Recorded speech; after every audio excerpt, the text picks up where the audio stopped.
আসসালামু আলাইকুম সবাইকে। আমাদের ইসলামে একটা সুন্দর কথা আছে, পরিষ্কার পরিচ্ছন্নতা ইমানের অঙ্গ।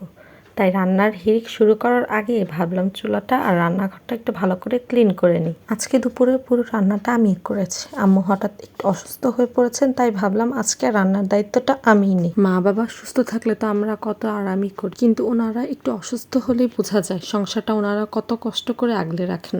রান্না করতে করতে একটা কথা মনে হচ্ছিল, আমাদের ইসলামে কিন্তু পরিবারকে সময় দেওয়া, মা বাবার সেবা করাকে অনেক বড় ইবাদত বলা হয়েছে। নিয়ত যদি পরিষ্কার থাকে তবে ভালোবাসার মানুষদের মুখে হাসি ফোটানোর এই চেষ্টাগুলো আল্লাহর কাছে অনেক মূল্য। আর আজকের রান্নার পুঁইশাক, বেগুন, ঢেঁড়স দেখছেন, আলু ছাড়া এই সবগুলো সবজি কিন্তু আমাদের নিজেদের গাছের, আলহামদুলিল্লাহ। আর নিজেদের গাছের ফ্রেশ সবজি দিয়ে রান্না করার আনন্দটাই কিন্তু অন্যরকম। রান্না প্রায় শেষ, আর নামানোর ঠিক আগে এর উপর থেকে ছড়িয়ে দিব ধনেপাতা।